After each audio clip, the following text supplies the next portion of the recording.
सर्वप्रथम आप सभी को शुभ संध्या। कक्षा की शुरुआत करने की मैं घोषणा करता हूं। राघव कुमार जी, शर्ट के सारे बटन बंद कर लीजिए। देखिए मैं कैसे पहना हुआ हूं, ठीक है।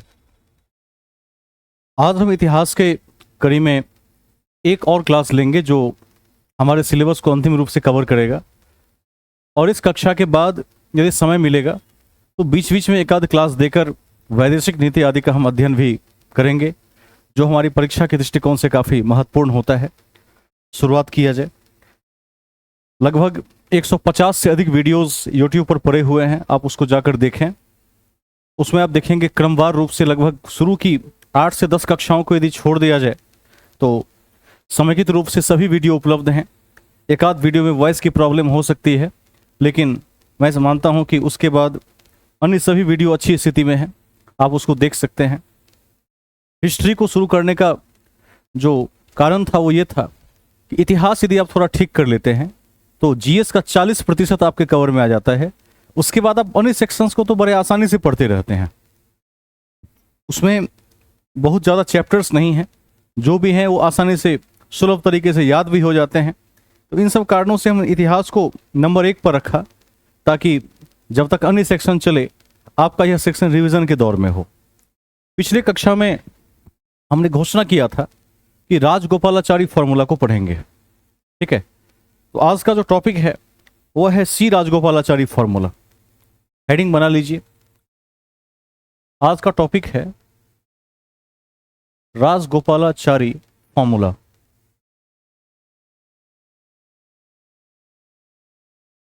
उन्नीस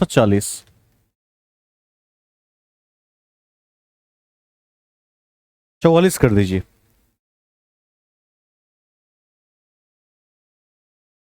या पूरी तिथि लिखना चाहें तो वो भी लिख सकते हैं। 10 जुलाई 1944, 1944। यहां से आज हमारी कक्षा की शुरुआत होगी।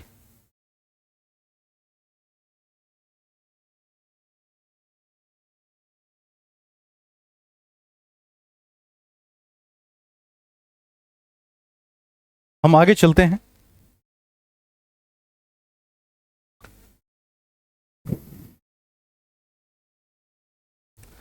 सभी अभ्यर्थी ध्यान देते रहेंगे एक एक तथ्य पर। हमने देखा है कि 1942 तक का जो इतिहास है, खास करके 1919 से लेकर 42 तक का इतिहास जद्दोजहद से भरा हुआ है। युद्ध जैसी स्थितियां बनी। आप देखेंगे कि 2 बार गांधी ने कांग्रेस को रिजाइन दिया।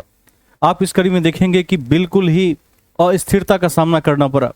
हम देख पाते हैं कि जब से रॉबर्ट एक्ट का विरोध किया गया, उसके बाद एक पर एक आंदोलन करने पड़े कि सरकार को अपनी बात मनवाई जा सके।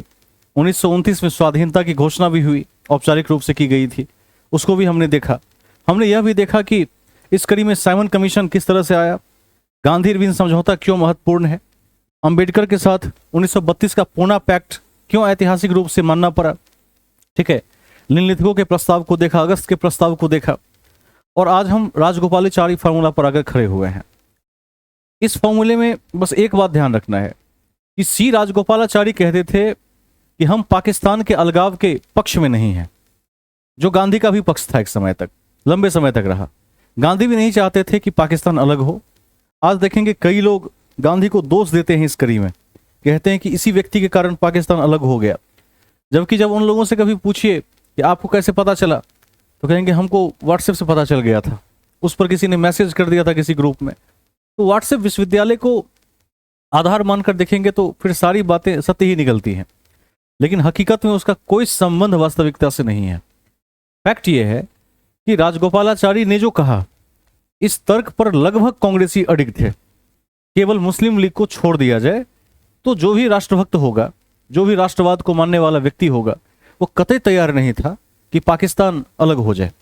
लेकिन चूंकि मैंने पहले ही दिन आपको बता दिया था कि जिन्ना को बनना था प्राइम मिनिस्टर, और प्राइम मिनिस्टर बनने के लिए वो कुछ भी कर सकता था, किसी भी हद तक जा सकता था, तो वो जिद पर अड़ा हुआ था। हम आगे चलेंगे। अब इसमें समझना क्या है, इसमें समझना है वेवेल योजना। इसके आगे शिमला समझौता को देखेंगे, जो इतिहास में 2 बार हो चुका है, आज़ादी के पहले और एक बार आज़ादी के बाद।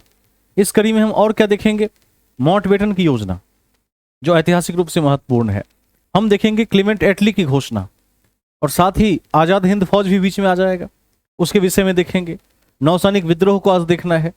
सभी छोटे छोटे टॉपिक हैं, 2 से 3 बातें सब में याद रखते हुए चलेंगे तो कक्षा लगभग इतिहास में समाप्त होने के दौर में रहेगी। शुरुआत किया जाए। लिखिए, भारत के संभावित विभाजन को रोकने के लिए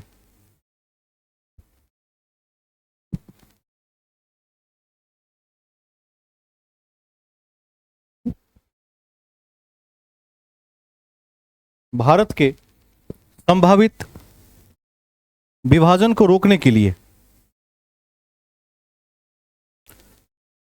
लिए कांग्रेस तथा मुस्लिम लीग के बीच जो समझौता करवाया गया, कांग्रेस तथा मुस्लिम लीग के बीच जो समझौता करवाया गया, कांग्रेस तथा मुस्लिम लीग के बीच जो समझौता करवाया गया उसे टी राजगोपालाचारी फॉर्मूला कहते हैं। उसे सी राजगोपालाचारी फॉर्मूला कहते हैं।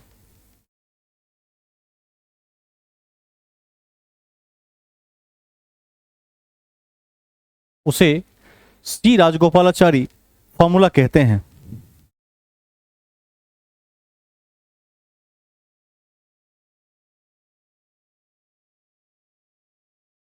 ठीक है, लेकिन यह सफल नहीं हुआ। मुस्लिम लीग मानने को तैयार नहीं था। तो अगला जो टॉपिक है इस कड़ी में वो है बेवेली योजना, जो आपका हेडिंग होना चाहिए। 14 जून 1945 याद रखेंगे।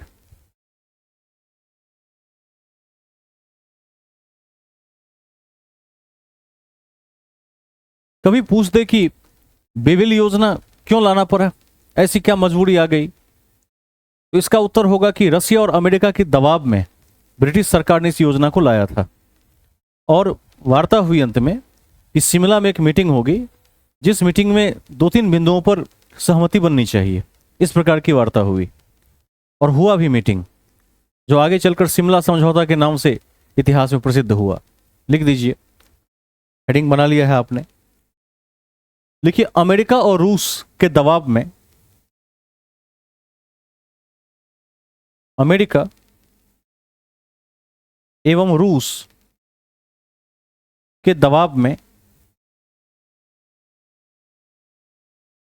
अमेरिका एवं रूस के दबाव में सरकार को बेवेली योजना लानी पड़ी।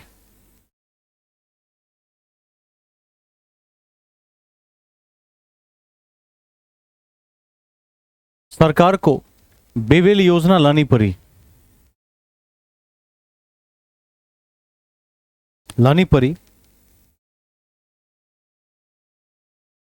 इसमें वार्ता के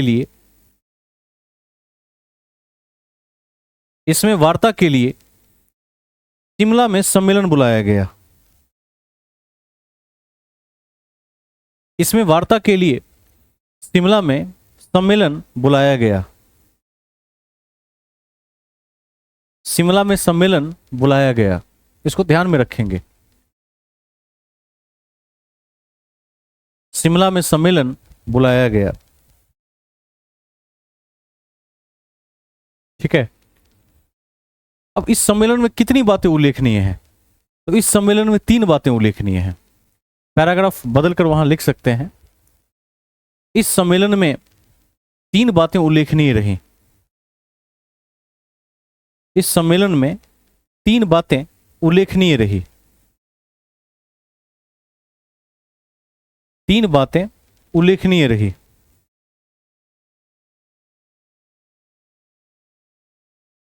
ठीक है, पहला, नंबर 1, फर्स्ट पॉइंट,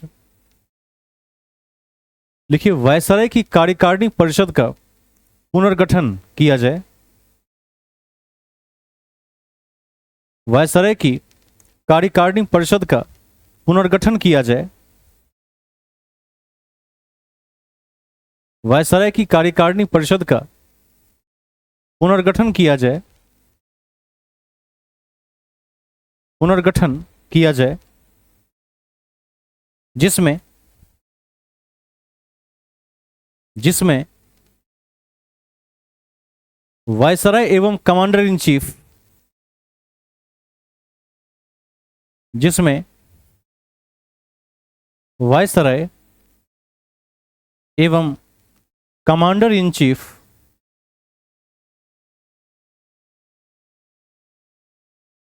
के अतिरिक्त,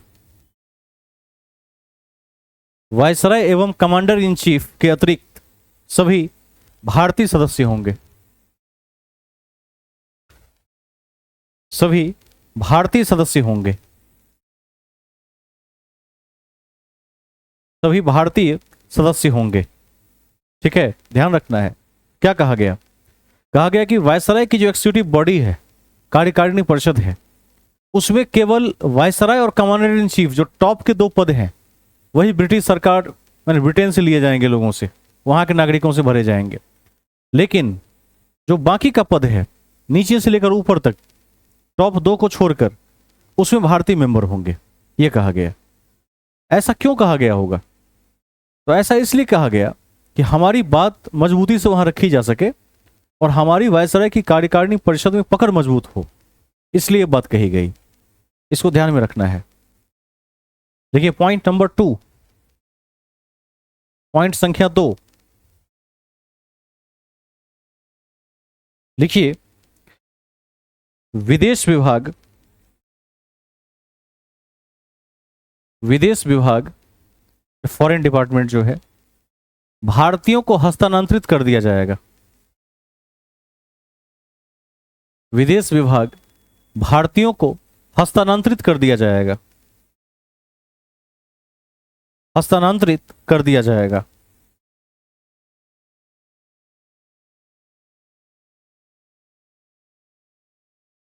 दूसरी बात हो गई। तीसरी बात क्या है? तो जो वायसराय की कार्यकारिणी समिति है, परिषद है, उसमें हिंदू और मुसलमान मेंबर्स की संख्या बराबर होगी। इस पर भी सहमति बनी। लिख दीजिए तीसरा पॉइंट। वायसराय की कार्यकारिणी परिषद में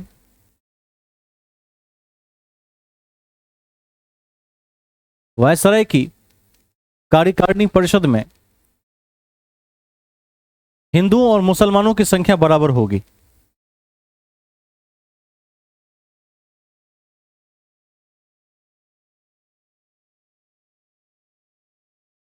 ठीक है,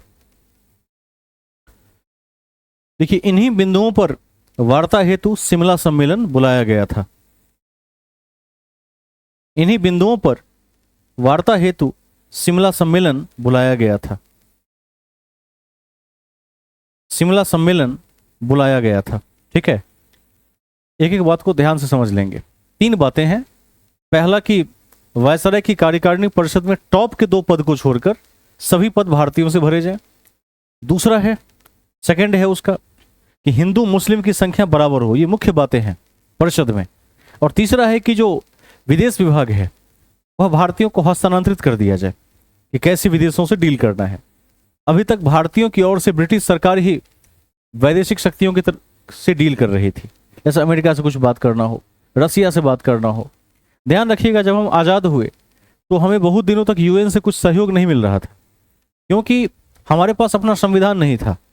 भले ही हम 1947 में आज़ाद हो गए, लेकिन जब तक हमने संविधान लागू नहीं किया, पूरी दुनिया इसी दृष्टि से देखती थी कि आप किस विचारधारा को मानेंगे, लोकतांत्रिक रहेंगे, साम्यवादी रहेंगे, पता नहीं क्या रहेंगे, कम्युनिज्म आ जाएगा, क्या होगा नहीं होगा। तो इसके कारण पूरी दुनिया से सपोर्ट नहीं मिल रहा था। तो ये 3 बिंदु में जो विदेश वाला बिंदु है वह इसलिए महत्वपूर्ण हो जाता है क्योंकि ब्रिटिश सरकार अपने हिसाब से विदेश में हमारी छवि बना रही थी अपने लाभ के लिए, कि भारतीय कमजोर बने रहें। लेकिन हमारे देश के नेता लोग उस टाइम में चाहते थे कि वैदेशिक छवि थोड़ी सी ठीक हो।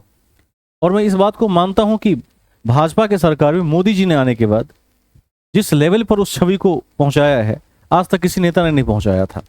इससे आप सभी अवगत हैं। उनकी एक विदेश यात्रा हर एक सप्ताह होती है, आप देखते हैं।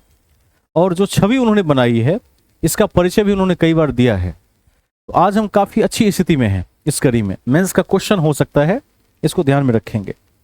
नोट लिख लीजिए, एक पॉइंट मैंने लिखवाया था,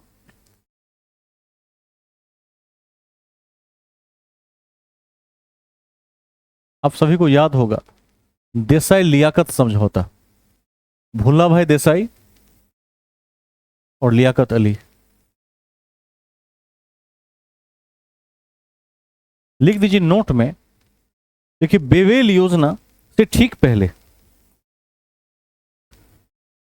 बेवेल योजना से ठीक पहले, बेवेल योजना से ठीक पहले 1945 में ही, बेवेल योजना से ठीक पहले 1945 में ही संभावित विभाजन को रोकने के लिए, बेवेल योजना से पहले 1945 में ही संभावित विभाजन को रोकने के लिए, संभावित विभाजन को रोकने के लिए देसाई लियाकत वार्ता भी लाई गई थी। देसाई लियाकत वार्ता भी लाई गई थी। ठीक है, देसाई लियाकत वार्ता भी लाई गई थी, लेकिन सांप्रदायिक दृष्टिकोण को लेकर यह वार्ता असफल हो गई। लेकिन सांप्रदायिक दृष्टिकोण को लेकर यह वार्ता असफल हो गई, यह वार्ता असफल हो गई। ठीक है, इसको ध्यान में रखेंगे। कारण एक ही था कि जो मुस्लिम लीग था उसका नेता एक ऐसा व्यक्ति बन गया, जो व्यक्ति मुख में राम बगल में छुरी रखा करता था, बोलता कुछ था करता कुछ था। कहा जाता है कि जिन्ना को इतना भी एक्सपीरियंस नहीं था कि भारत का गांव कैसा होता है, ऐसा भी कहा जाता है।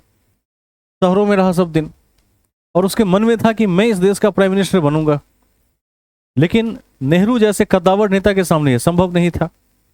इसीलिए उसने यही रास्ता चुना, क्योंकि जाति और धर्म के आधार पर किसी भी देश को बांटना बड़ा आसान होता है, और यदि बीच में भाषा आ जाए तो बांटना अत्यंत आसान हो जाता है। तो आप जानते हैं कि पाकिस्तान की भाषा भी क्या है, कौन सी भाषा है? अब देखिएगा, जो चलन में जो सबसे अधिक भाषा है वो उर्दू है। ध्यान रखिएगा इसका, आज भी उर्दू है। तो भाषा के आधार पर भी, धर्म और संप्रदाय के आधार पर भी, तो एक कौम बन गया था जो चाहता था कि हम अलग हो जाएं, और काफी बार भड़काने की कोशिश की। एक बार मैंने आपको लिखवाया था कि मुस्लिम लीग ने बांटो और भागो का नारा भी दिया था, प्रत्यक्ष कार्रवाई दिवस भी मनाई थी। ठीक है, जब कांग्रेस ने इस्तीफा दिया मंत्रिमंडल से तो मुस्लिम लीग ने मुक्ति दिवस मनाया था। इसको भी ध्यान रखिएगा। कब मनाया था, कौन बता सकते हैं? मुक्ति दिवस ईस्वी कितनी थी? वेरी गुड, 1939 में। इस तथ्य को नहीं भूलेंगे। अब आगे लिखिए, आजाद हिंद फौज 1942। आजाद हिंद फौज 1942। अब ये क्या था? तो आपने देखा कि सुभाष चंद्र बोस ने कांग्रेस से इस्तीफा दे दिया था, और इस्तीफा देने के बाद उन्होंने सोचा कि एक आर्मी तैयार की जाए। वह क्रांतिकारी विचारधारा के थे, तो सोचा कि एक आर्मी तैयार करते हैं और आर्मी के बल पर ही सरकार को हरा देंगे। उचित समय है, क्योंकि अभी सरकार सेकेंड वर्ल्ड वॉर में उलझी हुई है, इससे अच्छा अवसर नहीं मिल सकता है। तो उन्होंने आर्मी के लिए प्रयास शुरू किया, जिसका नाम पड़ा आजाद हिंद फौज। इसमें लिखिए विचारक कैप्टन मोहन सिंह, विचारक कैप्टन मोहन सिंह।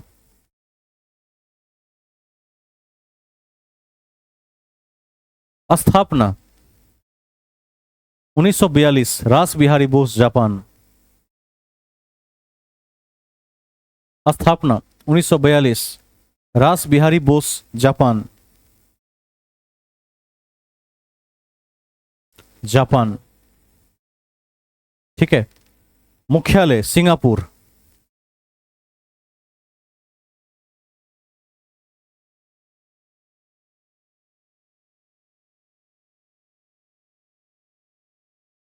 ठीक है, अब एक तथ्य को ध्यान में रखना है। 1939 के अधिवेशन के बाद जब सुहास ने इस्तीफा दिया तो वेश बदलकर अफगानिस्तान चले गए पठान जियाउद्दीन के नाम से। और इसी कड़ी में जर्मनी के चांसलर हिटलर से उनकी मुलाकात हुई, जिसके बाद उन्होंने इस दिशा में और आगे कदम रखा। इसको भी लिख देंगे। देखिए 1939 में सुभाष चंद्र बोस ने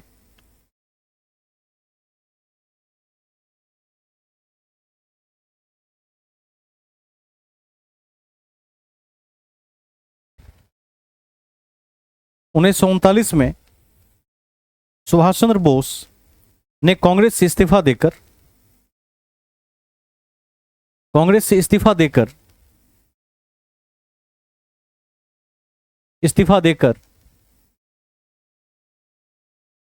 1941 में पठान जियाउद्दीन के वेश में अफगानिस्तान गए। 1941 में पठान जियाउद्दीन के वेश में अफगानिस्तान गए।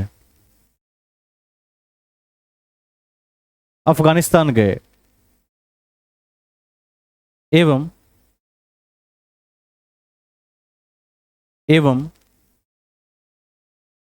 इस कड़ी में हिटलर से उनकी मुलाकात हुई।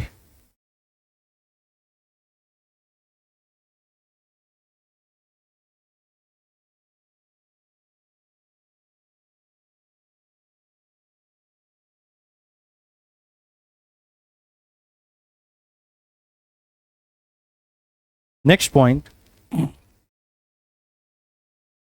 लिखिए, हिटलर ने उन्हें नेताजी की उपाधि दी। इसको अंडरलाइन कर लीजिए। हिटलर ने उन्हें नेताजी की उपाधि दी। हिटलर ने उन्हें नेताजी की उपाधि दी एवं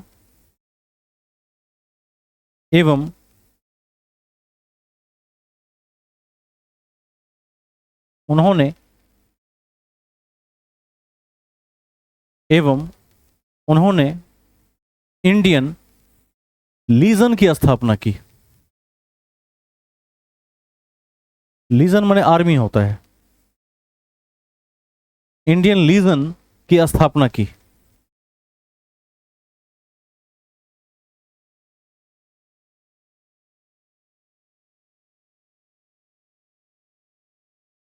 ठीक है,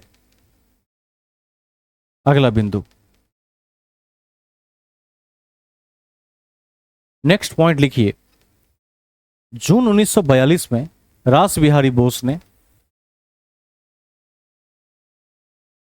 जून 1942 में रास बिहारी बोस ने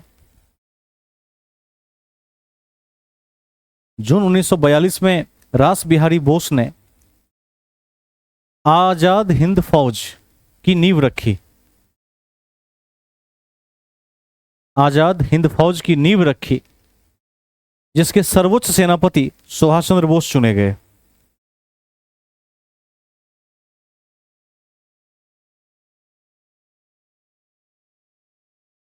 ठीक है, सुभाष चंद्र बोस चुने गए।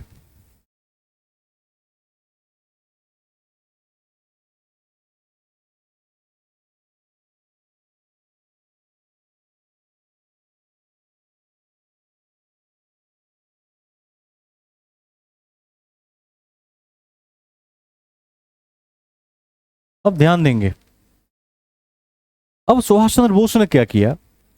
सिंगापुर में एक अस्थायी सरकार बनाई अक्टूबर 1943 में। इसको ध्यान रखिएगा, लिख दीजिए। अक्टूबर 1943 में सिंगापुर में अक्टूबर 1943 में सिंगापुर में सुभाष चंद्र बोस ने एक अस्थायी सरकार बनाई। सुभाष चंद्र बोस ने एक अस्थायी सरकार बनाई। एक अस्थायी सरकार बनाई एवं निम्नलिखित नारे दिए। निम्नलिखित नारे दिए।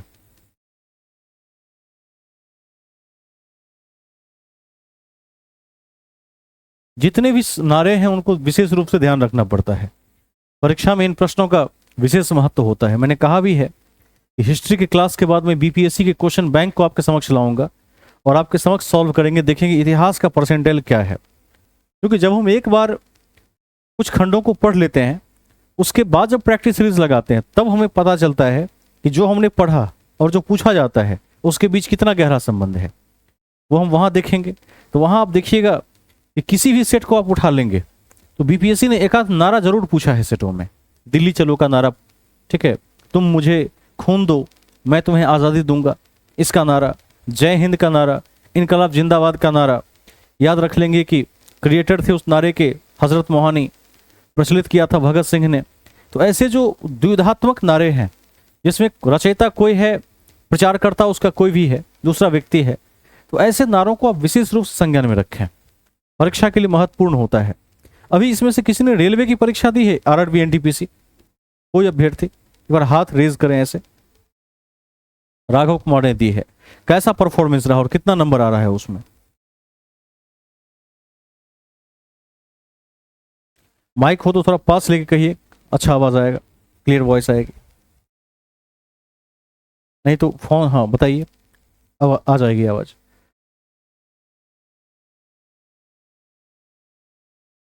एक 100 में से 21, 57, अच्छा 57 नंबर, ये सही नंबर है, नेगेटिव हटाकर। ठीक है। उस परीक्षा में कहां चुनौतियां मिली, किस खंड में लगा कि यहां चुनौती है? गणित में लगा चुनौती है।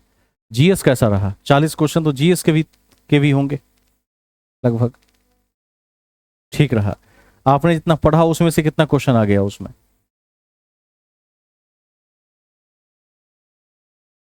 इतिहास में सारे क्वेश्चन मिल गए, ठीक है।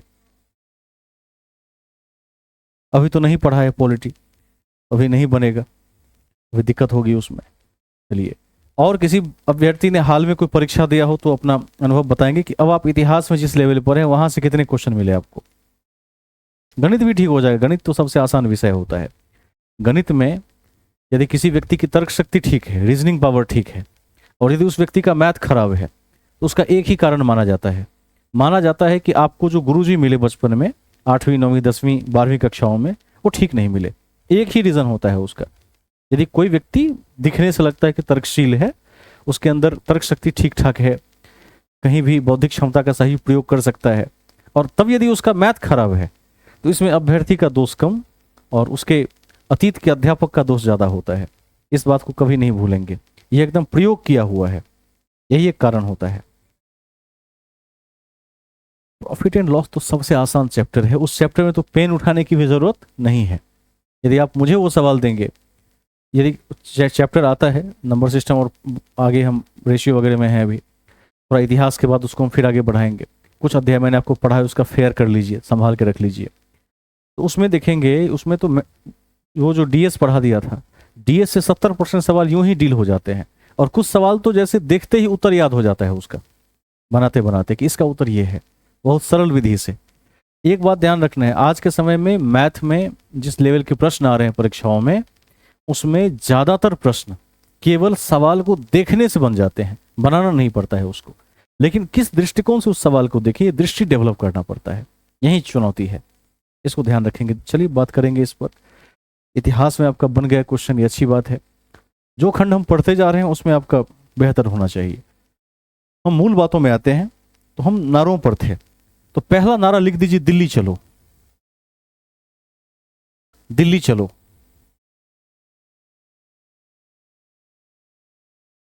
दिल्ली चलो।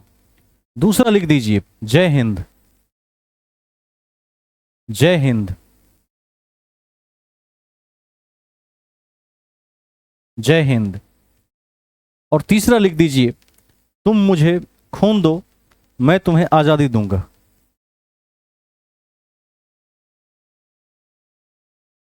तुम मुझे खून दो मैं तुम्हें आजादी दूंगा। आजादी दूंगा, ठीक है, इसको ध्यान में रखना है।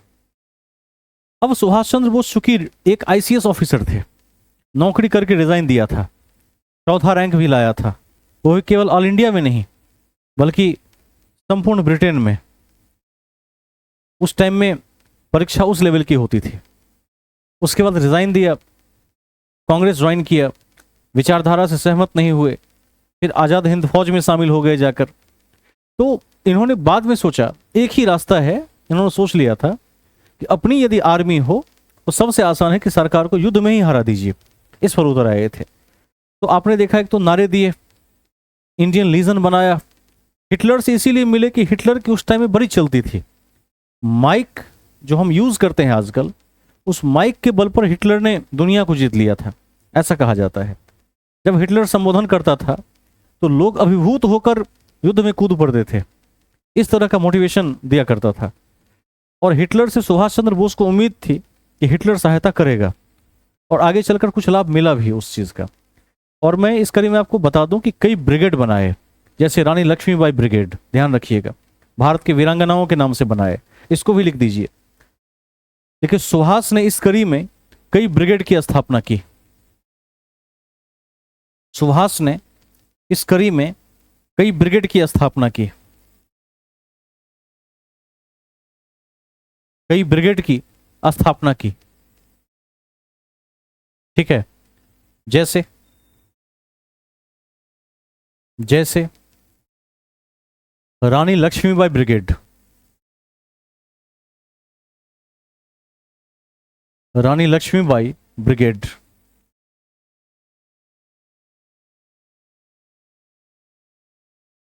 गांधी ब्रिगेड,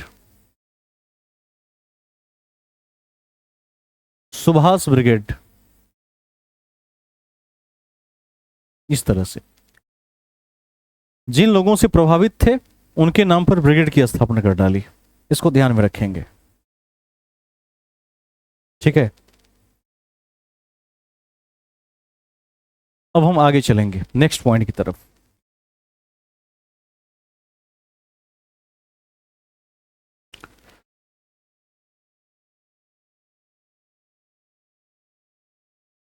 अब हम चलते हैं अंडमान निकोबार के विषय में जानने के लिए।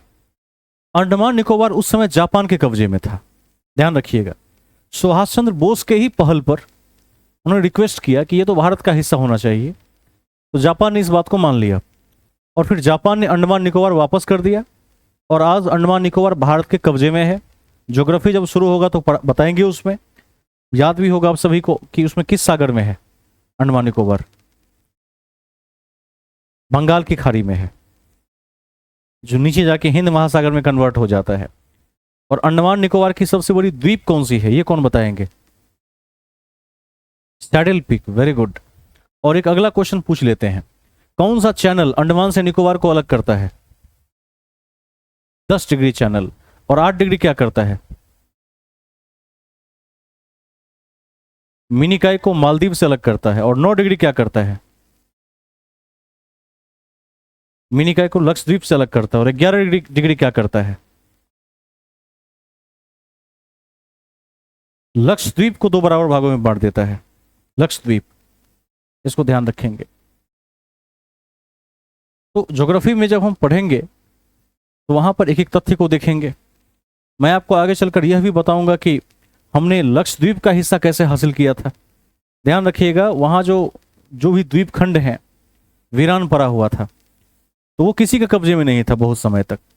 ठीक है, जब किसी के कब्जे में नहीं था तो उधर से पाकिस्तान और इधर से भारत दोनों चले, कि जो पहले आज़ादी के बाद की बात है, ये 15 अगस्त के अगले 2-4 दिनों के भीतर की बात है।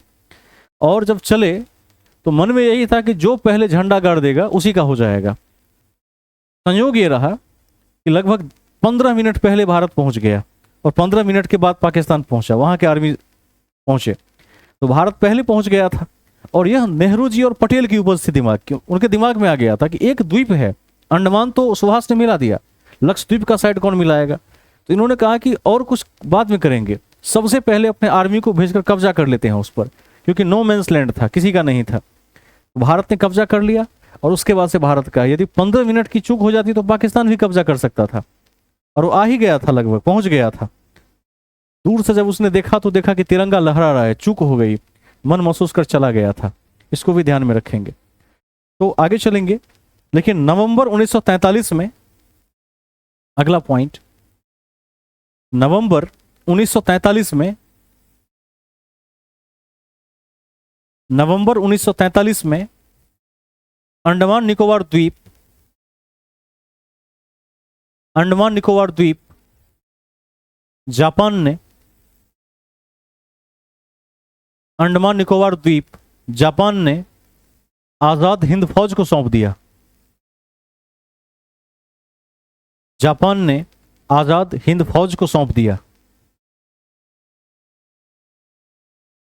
ठीक है, नेक्स्ट पॉइंट, नेताजी ने इसे शहीद द्वीप एवं स्वराज द्वीप नाम दिया था। शहीद द्वीप एवं स्वराज द्वीप नाम दिया था। नेताजी ने इसे शहीद द्वीप एवं स्वराज द्वीप नाम दिया था, नाम दिया था।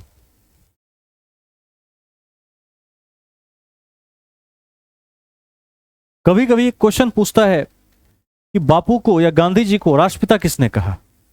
तो राष्ट्रपिता कहने वाले व्यक्ति थे सुभाष चंद्र बोस। और कब कहा?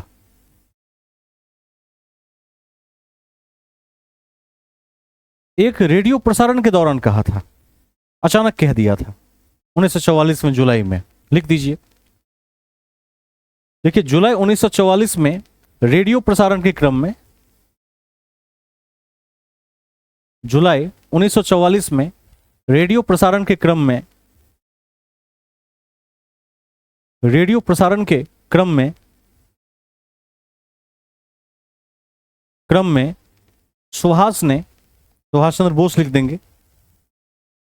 सुभाष चंद्र बोस ने गांधी जी को राष्ट्रपिता कहा। सुभाष चंद्र बोस ने गांधी जी को राष्ट्रपिता कहा, राष्ट्रपिता कहा।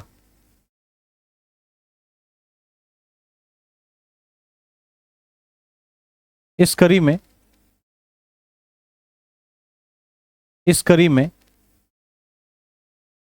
22 सितंबर 1944 को शहीद दिवस मनाया गया।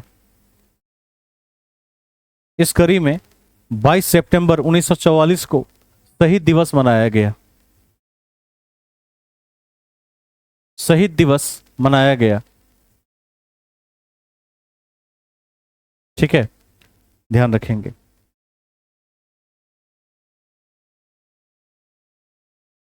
अब सुभाष चंद्र की जो मृत्यु हुई वह आज भी एक पहेली है, ये कैसे हुई।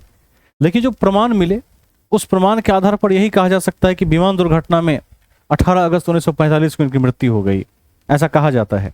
लिख दीजिए, 18 अगस्त 1945 को, 18 अगस्त 1945 को एक विमान दुर्घटना में सुभाष चंद्र बोस की मृत्यु हो गई। 18 अगस्त 1945 को एक विमान दुर्घटना में सुभाष चंद्र बोस की मृत्यु हो गई।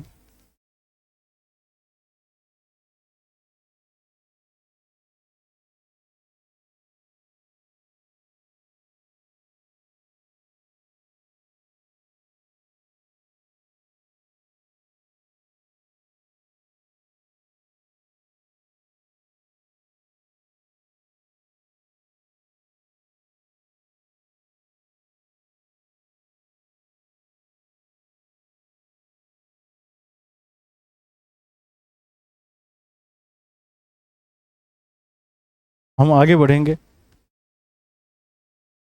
अब देखिए, जैसे ही सुभाष चंद्र बोस की मृत्यु हुई, इस मृत्यु से जो आईएनए था, इंडियन नेशनल आर्मी, जो आर्मी उन्होंने बनाई थी, उसका मनोबल गिर गया था और ब्रिटिश सरकार का मनोबल उठ गया था ऊपर।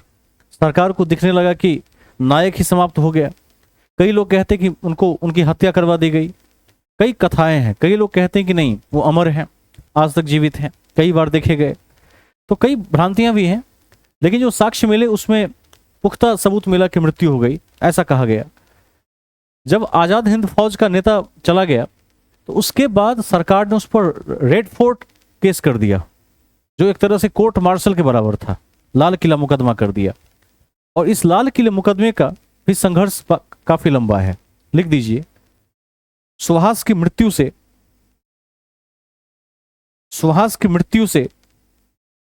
उत्साहहीन होकर सुहास की मृत्यु से उत्साहहीन होकर आजाद हिंद फौज ने आत्मसमर्पण कर दिया। आजाद हिंद फौज ने आत्मसमर्पण कर दिया। आत्मसमर्पण कर दिया एवं सरकार ने उन पर लाल किला मुकदमा चलाया।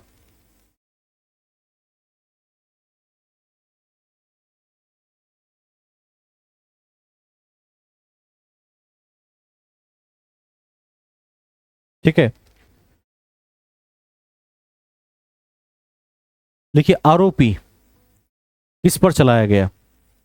तो आरोपी नंबर 1 लिखिए, मेजर शाहनवाज खान। मेजर शाहनवाज खान। प्रेम सहगल। प्रेम सहगल और गुरु बख्श ढिल्लन, ब्रैकेट में 1945, ध्यान रखेंगे।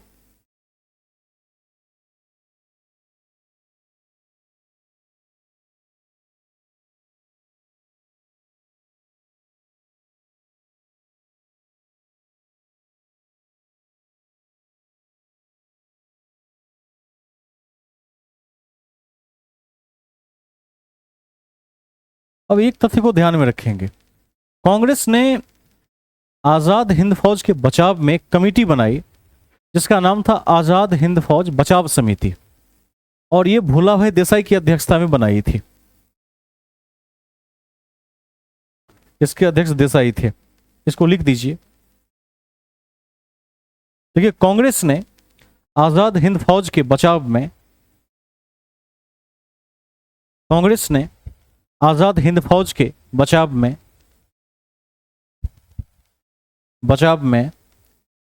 आजाद हिंद फौज बचाव समिति बनाई। आजाद हिंद फौज बचाव समिति बनाई। बचाव समिति बनाई जिसके अध्यक्ष भोलाभाई देसाई को बनाया गया या उनके नेतृत्व में हुआ था।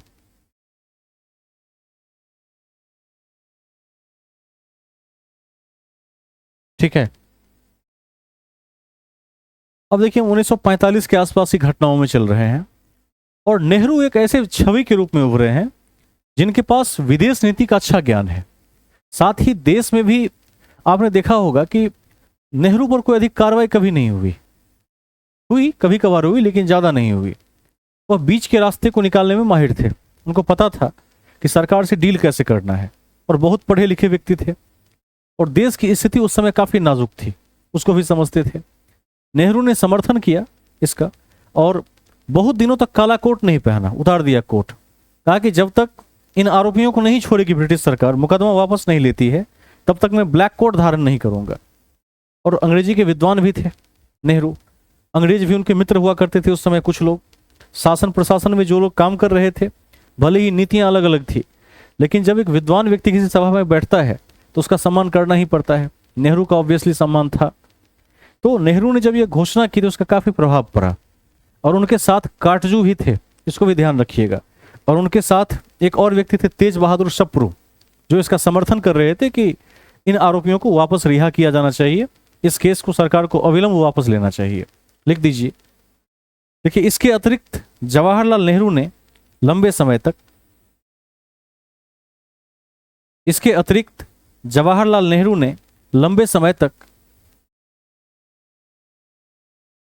जवाहरलाल नेहरू ने लंबे समय तक काला कोट धारण नहीं किया। काला कोट धारण नहीं किया।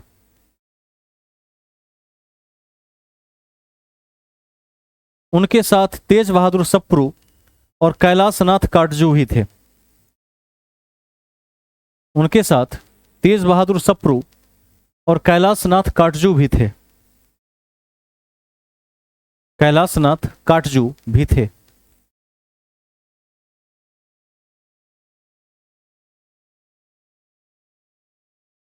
ठीक है, इसको ध्यान में रखेंगे।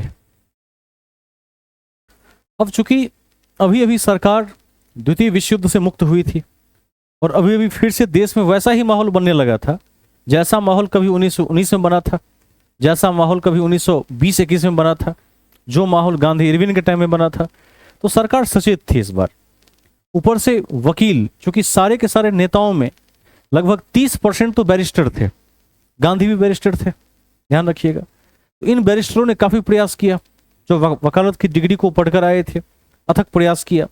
जनता ने काफी हल्ला किया, हड़ताल किया। तो इस डर से वेबेल ने अपने विशेषाधिकार का प्रयोग करके उन क्रांतिकारियों को रिहा करवा दिया, ताकि इनको छोड़ दो, अच्छा रहेगा, 2-4 लोगों को पकड़ लेने से भारी क्षति हो सकती है। इसको लिख दीजिए। देखिए, लोगों के लगातार विरोध, लोगों के लगातार विरोध एवं ब्रिटिश सरकार, इसको काटिए, विरोध एवं वकीलों के अथक प्रयास, लोगों के लगातार विरोध एवं वकीलों के अथक प्रयास के कारण,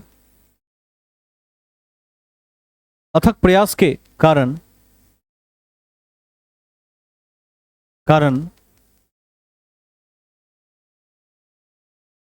लॉर्ड वेवेल ने अपने विशेषाधिकार का प्रयोग करते हुए, लॉर्ड वेवेल ने अपने विशेषाधिकार का प्रयोग करते हुए क्रांतिकारियों को रिहा कर दिया, क्रांतिकारियों को रिहा कर दिया।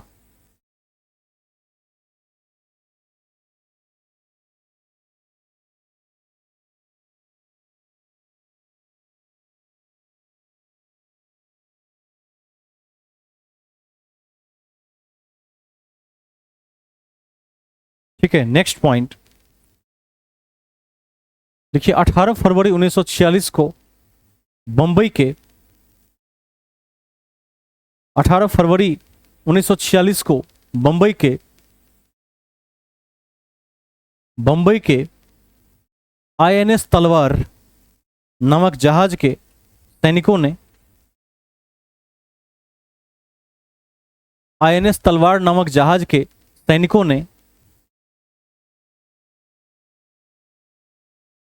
सैनिकों ने खराब भोजन एवं गलत कार्मिक नीतियों को लेकर,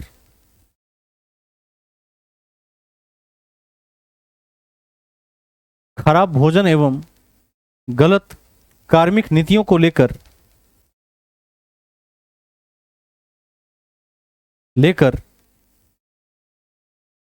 अब्दुल रशीद और बीसी दत्ता के नेतृत्व में, अब्दुल रशीद और बीसी दत्ता के नेतृत्व में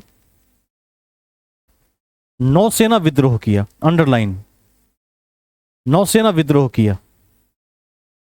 ठीक है, ध्यान रखेंगे, नौसेना विद्रोह किया।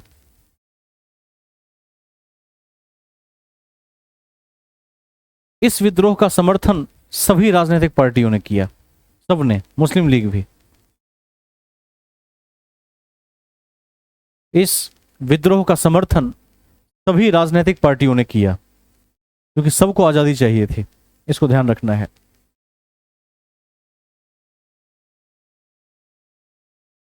किया।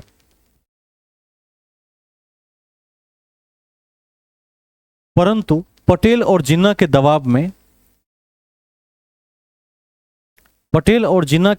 में विद्रोहियों ने आत्मसमर्पण कर दिया।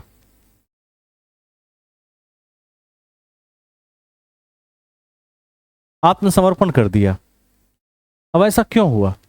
क्योंकि जब पटेल और जिन्ना की मीटिंग हुई, उसमें यह देखा गया कि अब हम उस दौर में आ चुके हैं जहां हल्के से प्रयास से आज़ादी मिल सकती है, और यदि हम फिर से बंदूक, हथियार, विरोध, विद्रोह इत्यादि पर उतरेंगे तो हो सकता है कि मामला और लंबा खींच जाए। तो शांत करवा दिया गया।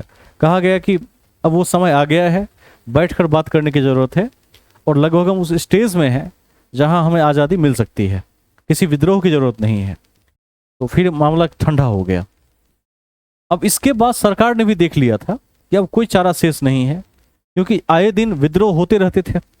जैसे ही 2 माह बीतता था कोई नई घटना सामने आ जाती थी। तो ब्रिटिश सरकार ने भी कैबिनेट मिशन पर हाँ में हाँ मिलाया और 3 लोग भारत भेजे गए उस मिशन को लेकर। लिख दीजिए अगला पॉइंट। मार्च 1946 में कैबिनेट मिशन योजना,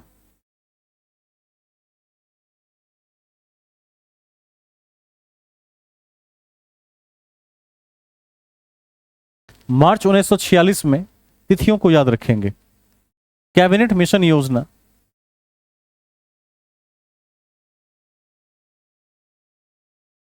कैबिनेट मिशन योजना लाई गई, जिसके अध्यक्ष सर पैथिक लॉरेंस थे। जिसके अध्यक्ष सर पैथिक लॉरेंस थे, जबकि अन्य सदस्य, जिसके अध्यक्ष सर पैथिक लॉरेंस थे,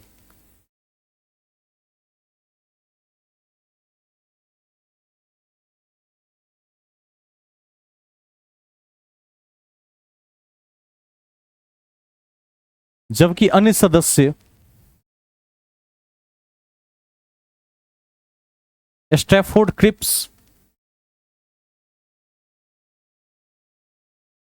र की मात्रा है, स्टैफोर्ड क्रिप्स एवं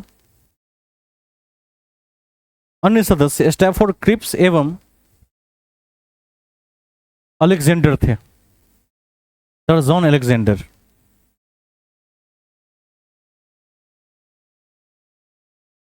अलेक्जेंडर थे, ठीक है, इसको ध्यान में रखना है।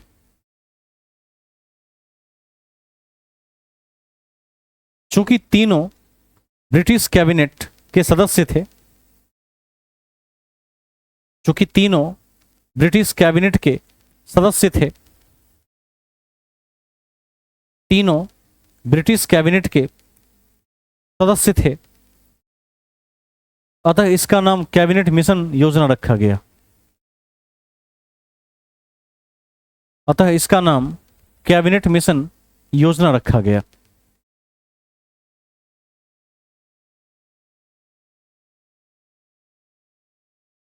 ठीक है।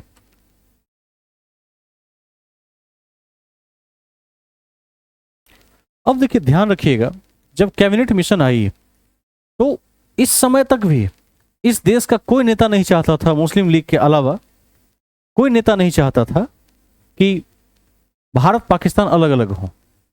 इस मिशन में भी 3 बात कही गई थी। सबसे पहली बात कही गई कि देश के लिए एक संविधान सभा का गठन किया जाएगा, जो बैठकर एक समय सीमा में 2-3 साल में संविधान का गठन करेगी, संविधान बनाएगी। दूसरी बात क्या कही गई, तो पाकिस्तान के मांग को इसमें ठुकरा दिया गया, कहा कि पाकिस्तान जैसा कोई देश नहीं बनेगा।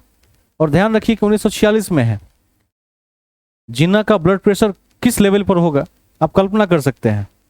वो कितने समय से आस लगाए बैठा हुआ था और पूरा मुस्लिम लीग इस फिराक में था कि अलग देश बनेगा तो कैबिनेट के मेंबर हम बनेंगे, मंत्री हम बनेंगे, इस तलाश में था। और तीसरी बात कि अंतरिम सरकार का गठन किया जाएगा। 3 बातें कही गई, जिसमें दूसरे पॉइंट को लेकर मुस्लिम लीग को कड़ी आपत्ति थी और मुस्लिम लीग ने इसका घोर विरोध किया और प्रत्यक्ष कार्रवाई दिवस मनाया, जिसको इंग्लिश में डायरेक्ट एक्शन डे कहते हैं। लिख दीजिए। देखिए, इस योजना में 3 बिंदु महत्वपूर्ण थे। इस योजना में 3 बिंदु महत्वपूर्ण थे। 3 बिंदु महत्वपूर्ण थे। महत्वपूर्ण थे। पहला, फर्स्ट, भारतीयों के द्वारा संविधान सभा की स्थापना की जाएगी। भारतीयों के द्वारा संविधान सभा की स्थापना की जाएगी। भारतीयों के द्वारा संविधान सभा की स्थापना की जाएगी। ठीक है। पाकिस्तान की मांग को ठुकरा दिया गया। पॉइंट नंबर 2, पाकिस्तान की मांग को ठुकरा दिया गया। पाकिस्तान की मांग को ठुकरा दिया गया। 3, एक अंतरिम सरकार का गठन किया जाएगा।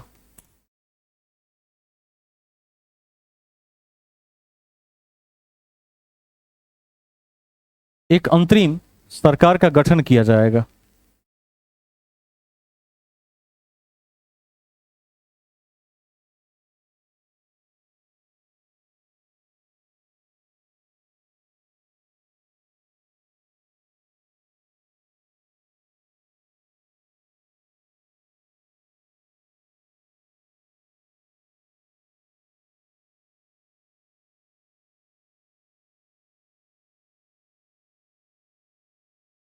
अब मैंने आपको जैसे कहा कि ऐसे फैसले जब भी आते हैं जिसमें आशा हो कि परीक्षा में चयन होना निश्चित है और अचानक ही आपका परीक्षा ही रद्द हो जाए, जिस लेवल का तनाव होता है, कभी कभी ऐसा होता है, मेरे साथ हुआ है ऐसा।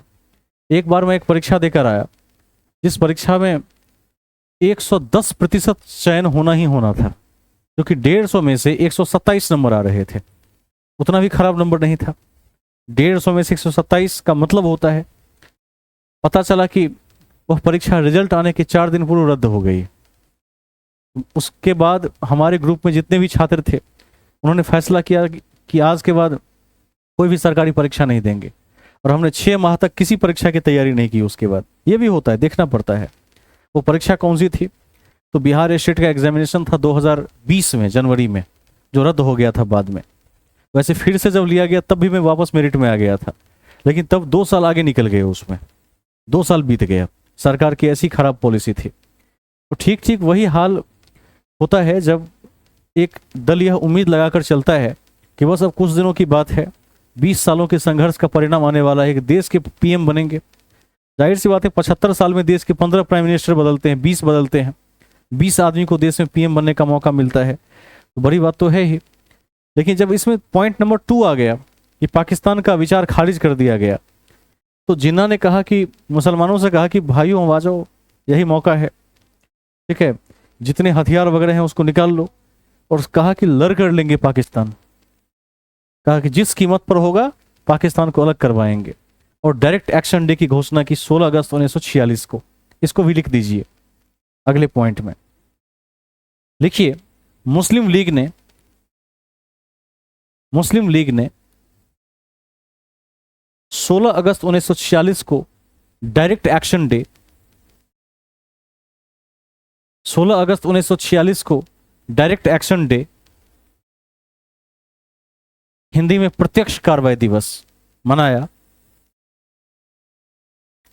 प्रत्यक्ष कार्रवाई दिवस मनाया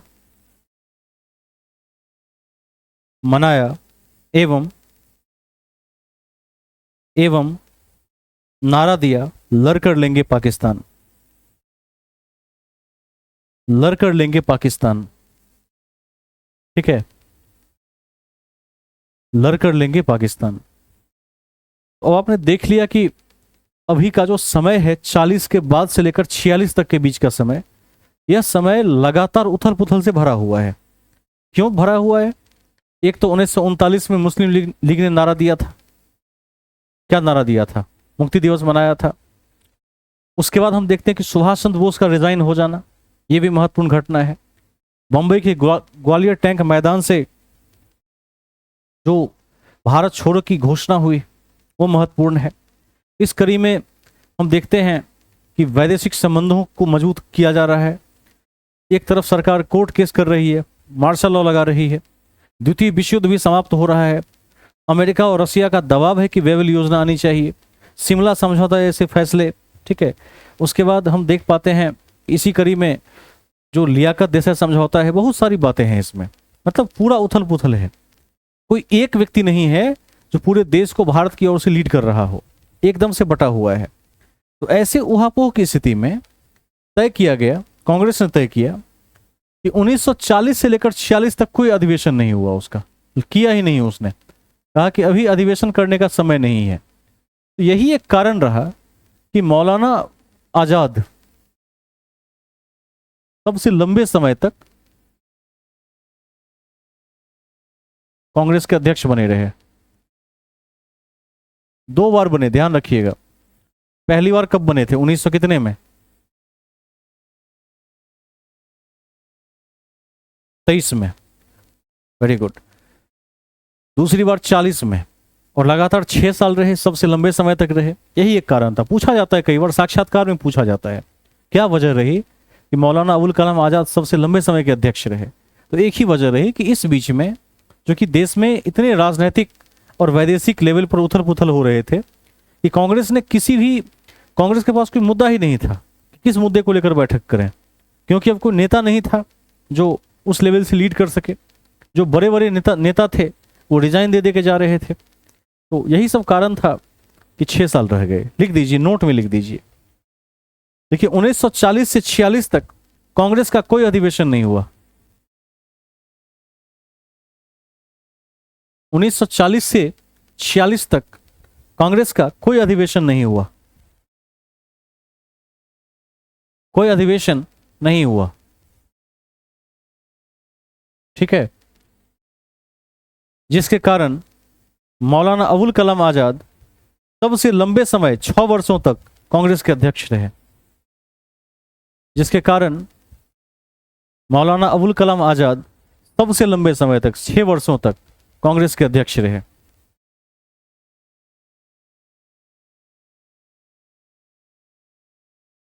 ठीक है, यही एक कारण था, वरना जनरली को 1 साल के लिए बनता था। ठीक है,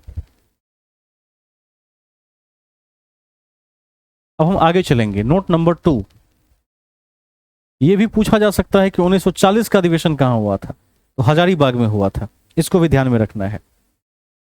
लिख दीजिए, 1940 का कांग्रेस अधिवेशन, 1940 का कांग्रेस अधिवेशन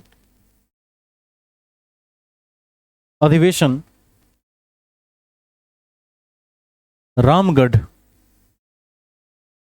की जगह का नाम है।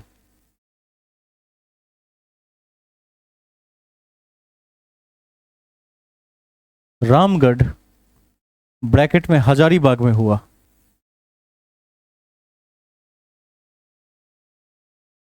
हजारीबाग में हुआ था, हुआ था। क्षेत्र पूछेगा तो लिख सकते हैं उस समय पूर्ववर्ती बिहार में, क्योंकि उस समय झारखंड अलग नहीं हुआ था। पूर्ववर्ती बिहार में। और अध्यक्ष पूछेगा तो अध्यक्ष यही हो जाएंगे, आजाद।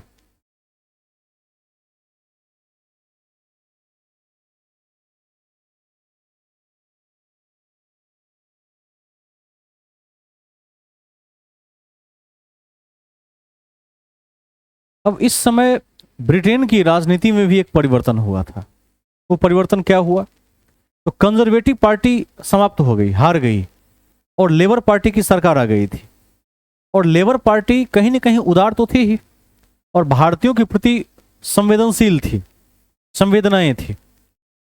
तो 20 फरवरी 1947 को क्लीमेंट एटली, जो तत्कालीन ब्रिटिश प्रधानमंत्री थे, उन्होंने घोषणा किया कि जून 1948 से पहले ही हम भारत को आजाद कर देंगे। यह घोषणा किया, और इसी घोषणा के तहत इधर संविधान भी बन रहा था। और यह घोषणा इसलिए किया कि मोटा मोटा मानकर चल रहे थे कि तब तक संविधान सभा बनेगी, बहुत सारे निर्णय होने बाकी हैं, तो इसमें 2-4 साल का समय लग सकता है। इस हिसाब से उन्होंने एक समय की घोषणा की थी। लिख दीजिए, 20 फरवरी 1947 को, 20 फरवरी 1947 को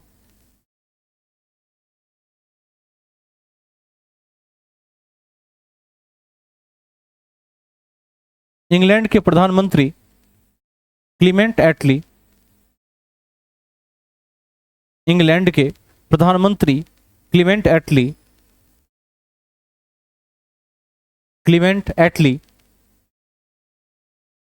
ब्रैकेट में लेबर पार्टी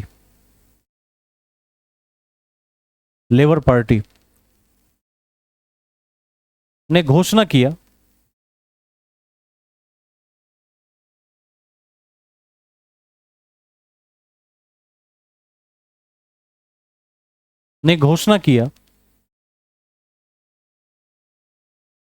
कि जून 1948 से पहले भारत को आजाद कर दिया जाएगा।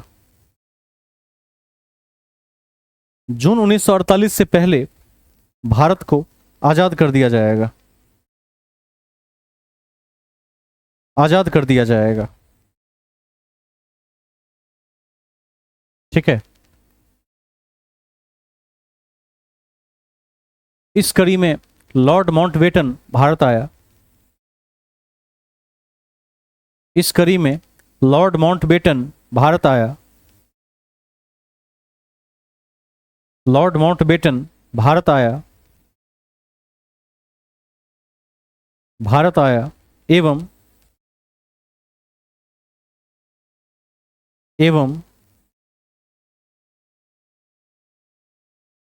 3 जून 1947 को माउंटबेटन योजना सौंपी। 3 जून 1947 को माउंटबेटन योजना सौंपी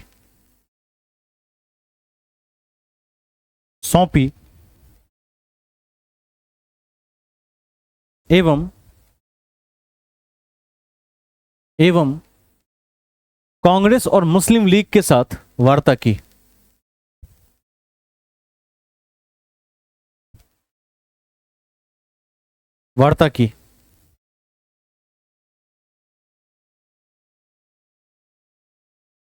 ठीक है। अब माउंटबेटन क्या लेकर आया था? तो माउंटबेटन इसीलिए भेजा गया था कि अब ब्रिटिश सरकार को यह लग चुका था कि जिस तरह से इस देश में स्थिति है उसमें 2 राष्ट्र का सिद्धांत ही ठीक है, क्योंकि यदि मुस्लिम लीग को दबाया गया तो आगे चलकर ये एक नासूर की तरह साबित होगा और सदैव ही एक युद्ध करता रहेगा, और आज अलग हो 10 साल के बाद अलग हो, आज न कल अलग हो ही जाएगा। और ऐसा है कि उसके बाद पाकिस्तान तो अलग हुआ ही, बांग्लादेश भी बाद में अलग हो गया, आप देख सकते हैं भारत से। तो जिस प्रांत को लगा कि मुझे इस देश में रहने में असंतोष महसूस होता है, उसने अपने आप को क्या किया, अलग कर लिया। तो माउंटबेटन ने यही कहा कि 2 राष्ट्र बनेंगे और भारत क्या होगा, एक धर्मनिरपेक्ष राष्ट्र होगा, और पाकिस्तान क्या होगा, पाकिस्तान एक इस्लामिक राष्ट्र होगा। अंतर है, दोनों के कॉन्सेप्ट में बहुत अंतर है। ठीक है। लेकिन इसका विरोध किसने किया? तो सबसे पहले इसका विरोध किया मौलाना अबुल कलाम आजाद ने, घोर विरोध किया इसका। और इसके दूसरे विरोधकर्ता थे सीमांत गांधी, फ्रंटियर गांधी, जिनको आप खान अब्दुल गफ्फार खान के नाम से भी पढ़ चुके हैं एक बार इतिहास में। इन दोनों ने इसका काफी विरोध किया।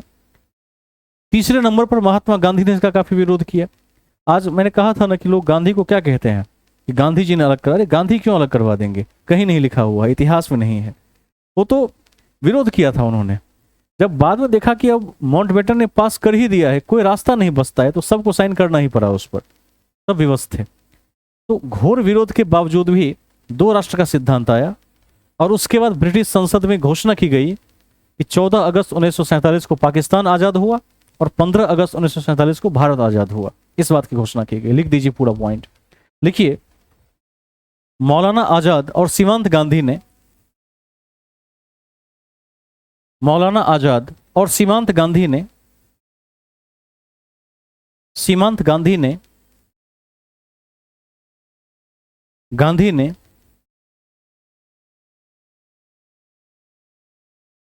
इसका विभाजन का घोर विरोध किया।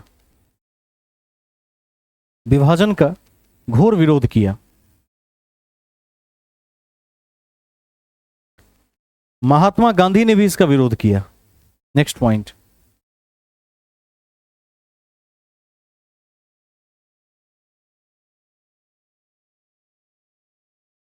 ठीक है। गांधी ने भी इसका विरोध किया।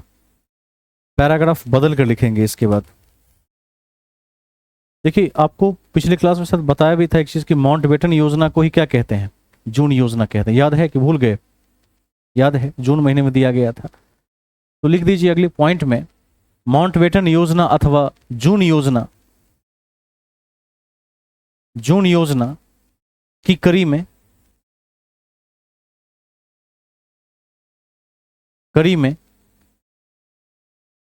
ब्रिटिश संसद में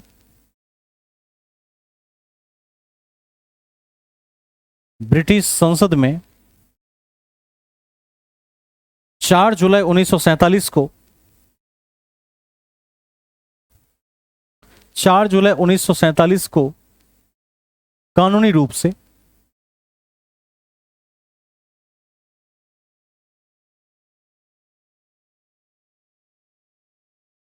से इंडियन इंडिपेंडेंस एक्ट, भारतीय स्वतंत्रता अधिनियम पारित कर दिया गया। पारित कर दिया गया। पारित को प्रस्तुत लिख दीजिए, प्रस्तुत किया गया। पहले तो प्रस्तुत किया जाएगा, प्रस्तुत किया गया, रखा गया। पारित होने में कुछ और समय लगा। प्रस्तुत किया गया। जबकि 18 जुलाई 1947 को 18 जुलाई 1947 को इसे पारित किया गया, पास कर दिया गया। लगभग 15 दिनों का समय लगा, पास कर दिया गया। 4 जुलाई को नहीं भूलना है, 18 जुलाई को नहीं भूलना है। ठीक है, आगे लिखिए। लिखिए, इस कड़ी में 14 अगस्त 1947 को पाकिस्तान आजाद हुआ। 14 अगस्त 1947 को पाकिस्तान आजाद हुआ। पाकिस्तान आजाद हुआ। जबकि 15 अगस्त 1947 को भारत आजाद हुआ।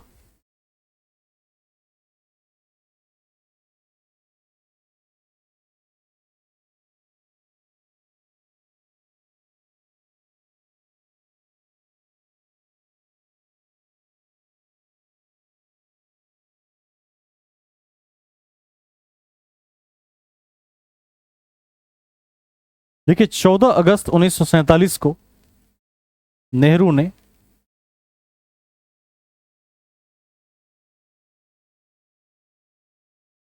14 अगस्त 1947 को नेहरू ने संविधान सभा के समक्ष प्रसिद्ध भाषण पढ़ा।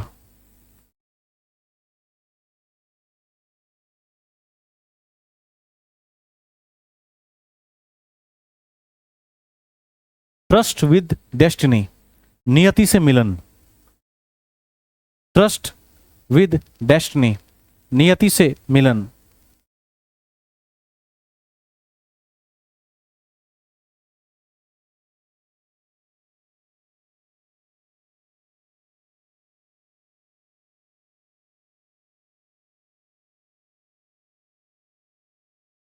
इसको थोड़ा संशोधित करके ट्राइस्ट कर दीजिए। का सही नाम ट्राइस्ट विद डेस्टिनी है, नियति से मिलन। Tryst with destiny. ठीक है, ट्राइस्ट माने ये होता है, नियति होता है, मिलन होता है, और डेस्टिनी माने नियति होता है। इसको ध्यान रखिएगा। मतलब जो नियति थी, डेस्टिनी थी, जहां तक पहुंचना था, उससे आज क्या हुआ, हम मिल गए। इस पर नेहरू ने भाषण दिया था, ट्राइस्ट विद डेस्टिनी। इसको ध्यान में रखिएगा। अब हम आगे चलेंगे। देश को तो आजाद करवा दिया। आपका जो ऑफिशियल सिलेबस है परीक्षाओं का इतिहास में, वो यहीं तक है। लेकिन जब प्रश्नकर्ता प्रश्न पूछने पर उतरते हैं तो इससे 10-20 साल आगे भी जाके पूछते हैं। पंचशील से पूछते हैं, दक्षेश से पूछते हैं, जो बाद की संस्थाएं बनी उससे पूछते हैं। तो आज की कक्षा के बाद, चूंकि बूस्टर फैक्टर भी लिखाना शेष है, 10 बातें लिख लेंगे आज। लेकिन उसके बाद जब हम दूसरा किसी विषय को शुरू करेंगे, तो अभी कुछ दिनों तक बीच बीच में, जब 2-3 दिन वो क्लास चल जाएगी, तो एक दिन इतिहास के किसी 3-4 टॉपिक को समेट कर एक बड़ी क्लास ले लेंगे। जिससे क्या होगा कि आज़ादी के बाद का जो लगभग 10 साल 15 साल का समय है, उस समय में क्या क्या परिवर्तन हुए उसको जानना बड़ा आवश्यक है। वो भी इतिहास की कॉपी में ही लिखना है। तो आप लोग आज के बाद एक नई कॉपी तैयार कर लेंगे। इस कॉपी में भी कुछ नहीं लिखेंगे, इस कॉपी में इसके आगे की बातें आपको लिखाएंगे।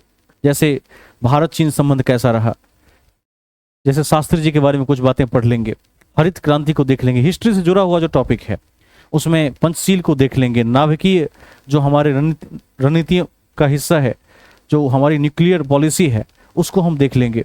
तो ये सब इतिहास में रहेगा।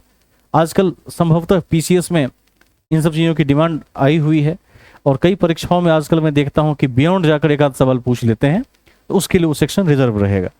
अभी लिखिए बूस्टर फैक्ट्स, 10 बातें कर लेंगे, फिर क्लास को आज समाप्त कर देंगे। देखिए पहला पॉइंट, 27 मार्च 1947 को 27 मार्च 1947 को अंडरलाइन कर दीजिए। 27 मार्च 1947 को मुस्लिम लीग ने पाकिस्तान दिवस मनाया था। मुस्लिम लीग ने पाकिस्तान दिवस मनाया था। वेरी वेरी इंपॉर्टेंट है, इसको याद रखेंगे। एक क्वेश्चन पूछा जाता है कि आजादी के समय भारत कांग्रेस के अध्यक्ष कौन थे भारत में, क्या होगा?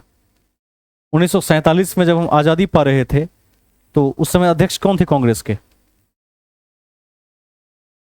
वेरी गुड, आचार्य जेवी कृपलानी। लिख दीजिए, लिखिए स्वतंत्रता प्राप्ति के समय कांग्रेस के अध्यक्ष जेवी कृपलानी थे।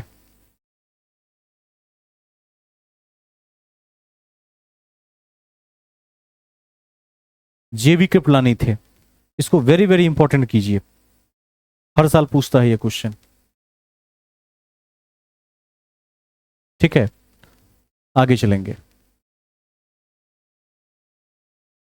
देखिए, आजादी के समय ब्रिटेन के प्रधानमंत्री क्लीमेंट एटली लेबर पार्टी से थे। आजादी के समय ब्रिटेन के प्रधानमंत्री क्लीमेंट एटली लेबर पार्टी से थे। लेबर पार्टी से थे।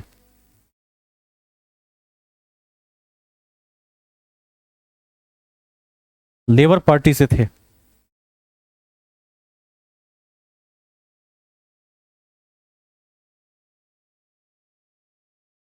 लेबर पार्टी से थे। ठीक है, लिखिए ब्रिटेन के सम्राट, इंग्लैंड के सम्राट जॉर्ज खस्टम थे। इंग्लैंड के सम्राट जॉर्ज खस्टम थे।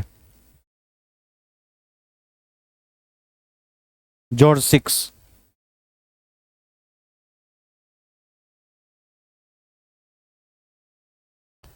अब ध्यान रखिएगा, एक व्यक्ति हुए थे फणींद्रनाथ घोष।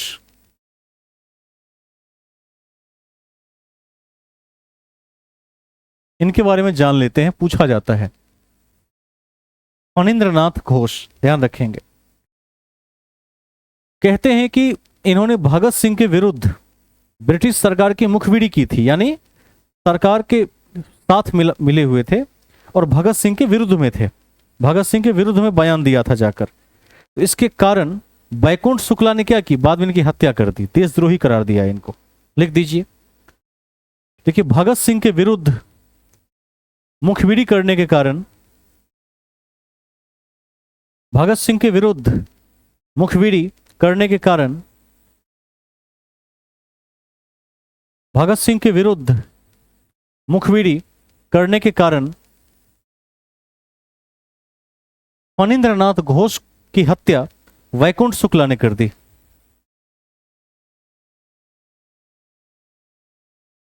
बैकुंठ शुक्ला ने कर दी। ठीक है, ध्यान रखेंगे। मतलब सरकार की ओर से पैरवी कर रहे थे, सरकार की तरफ मिले हुए थे और कहा कि भगत सिंह क्या है, एक आतंकवादी है, देशद्रोही है, इस तरह की बातें की थी। आतंक फैलाने का काम है। जबकि भगत सिंह क्या थे, युवाओं के आइकन थे उस टाइम में। तो बैकुंठ शुक्ला ने नाराज होकर हत्या कर दी। कभी आपसे पूछ दे कि गांधी ने कांग्रेस से कितनी बार इस्तीफा दिया, तो 2 बार इस्तीफा दिया। प्रैक्टिस सेट में और पढ़ाएंगे 1925 से और 30 में 2 बार, 1925 और 1930 लिख दीजिए। कांग्रेस ने गांधी ने कांग्रेस से 2 बार इस्तीफा दिया, 1925 और 30, 1925 और 30, ठीक है, 1925 और 30। कभी कभी एक कथन आता है, किसने कहा था कि आजादी के बाद कांग्रेस को भंग कर देना चाहिए, समाप्त कर देना चाहिए? तो गांधी जी ने कहा था। गांधी जी ने कहा था कि कांग्रेस की आजादी के बाद कोई जरूरत नहीं है, कांग्रेस का उद्देश्य ही था देश को आजाद करना। कांग्रेस में बूढ़े लोग बैठे हुए हैं, समय आ गया है कि देश के युवाओं को देश की बागडोर सौंप देनी चाहिए और उन्हें देश चलाने के लिए आजाद कर देना चाहिए, अपने आप संभाल लेंगे देश, कांग्रेस को संन्यास ले लेना चाहिए। ये बात गांधी ने कही थी। लेकिन आपको क्या लगता है कि जो नेता इतने लंबे समय से लगा हुआ था वो इसलिए थोड़े लगा हुआ था कि देश आजाद हो जाएगा और रिजाइन दे देगा, कांग्रेस भंग हो जाएगी? मन में क्या था? गृह मंत्री बनेंगे, प्रधानमंत्री बनेंगे, रेल मंत्री बनेंगे। तो किसी ने रिजाइन नहीं दिया और कांग्रेस आज तक जिंदा है। अब कांग्रेस परिवारवाद पर चली गई है, ठीक है। पहले कांग्रेस परिवारवाद पर नहीं थी, इसको भी ध्यान रखना है। वो तो बहुत हाल में आकर परिवारवाद की तरफ चली गई, नेहरू के बाद से देखा जाए तो। लिख दीजिए, गांधी जी ने कहा था कि आजादी के बाद कांग्रेस को भंग कर देना चाहिए। गांधी जी ने कहा था कि आजादी के बाद कांग्रेस को भंग कर देना चाहिए, भंग कर देना चाहिए। देखिए गांधी के विचार कितने कमाल के हैं वो देखिए, भंग कर देना चाहिए। नेक्स्ट पॉइंट, अगला बिंदु, सुभाष चंद्र बोस के गुरु का नाम CR दास था, चित्तरंजन दास। सुभाष चंद्र बोस के गुरु का नाम CR दास था, चित्तरंजन दास, CR दास था। गांधी के गुरु का नाम क्या था? गोपाल कृष्ण गोखले। ये सबको याद ही होगा, वैसे CR दास भी सबको याद होगा, आप लोग मेहनती अभ्यर्थी हैं, याद करते ही होंगे, ठीक है। आगे चलते हैं नेक्स्ट पॉइंट में। लिखिए अगला बिंदु, गोपाल हरि देशमुख को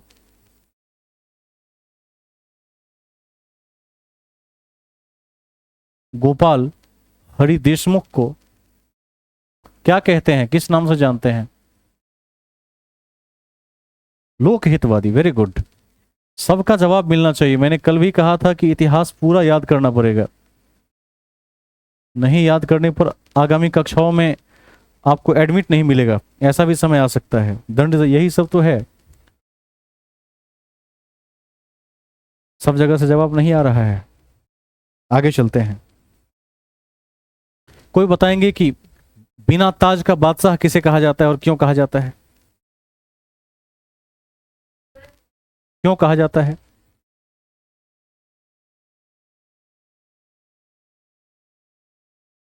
नहीं, ये कांग्रेस के स्थापना के समय उपस्थित नहीं थे, इसलिए। लिख दीजिए। देखिए, सुरेंद्रनाथ बैनर्जी को बिना ताज का बादशाह भी कहा जाता है। सुरेंद्रनाथ बैनर्जी को बिना ताज का बादशाह भी कहा जाता है, बिना ताज का बादशाह भी कहा जाता है, क्योंकि यह कांग्रेस के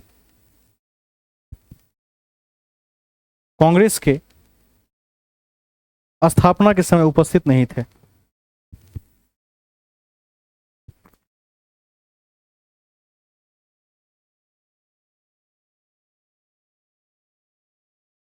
नेक्स्ट पॉइंट,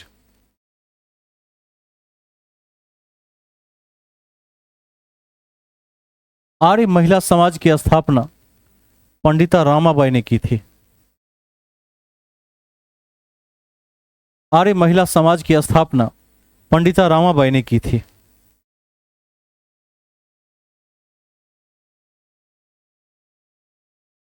ठीक है, ये पहले भी आर्य समाज जब हमने किया था तो लिखवाए थे कि आर्य समाज के संस्थापक स्वामी दयानंद सरस्वती थे, जबकि महिला आर्य समाज की संस्थापिका रामाबाई थी। ध्यान रख लेंगे। एक दो पुस्तक को भी लिखते जाइए। डिस्कवरी ऑफ इंडिया और एक पहली किताब है, और दूसरी है ग्लिम्पसेस ऑफ वर्ल्ड हिस्ट्री।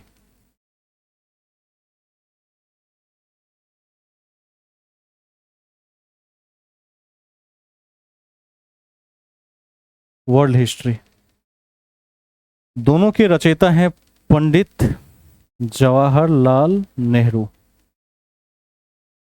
लिख लीजिए, पंडित जवाहरलाल नेहरू।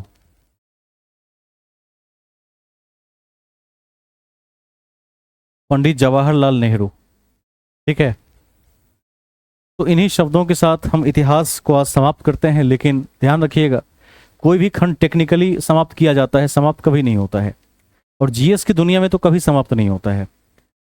हम क्या करेंगे, अगले क्लासेस से अब पॉलिटी की शुरुआत करेंगे, क्योंकि इतिहास से पूरा पूरा जुड़ा हुआ है। पॉलिटी छोटा सा खंड है, जल्दी समाप्त हो जाता है, 1 से 1.5 माह में ख़त्म हो जाना चाहिए मैक्सिमम। और उसके मध्य में जब जब हमें थोड़ा गैप मिलेगा, तो जैसे मैंने कहा है कि आज़ादी के बाद से लेकर 1965 तक का जो काल है, 1950 से 65, उस 15 साल में 3-4 मुख्य घटनाओं को जोड़कर एक क्लास लेंगे, छोटी कक्षाएं होंगी उसकी, और उसको लिखने का हम कार्य करेंगे। कुछ टेस्ट सीरीज इतिहास में बचे हुए हैं, गैप में उन टेस्ट सीरीज का भी अभ्यास होगा, खास करके इस पोर्शन का जो हमने 1919 के बाद पढ़ा है, उसका हमने प्रैक्टिस नहीं किया है। क्वेश्चंस व्हाट्सएप ग्रुप में भी मैं भेजता रहता हूँ। हाल ही में मैंने कुछ क्वेश्चन भेजा था, उसको भी देखते रहिए।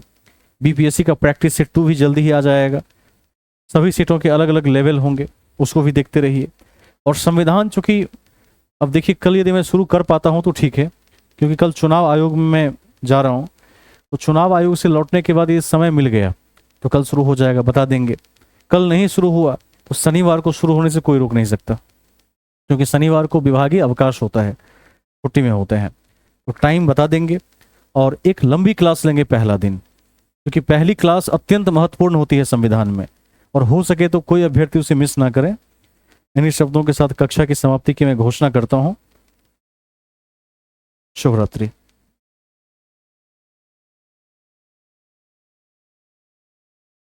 Good night.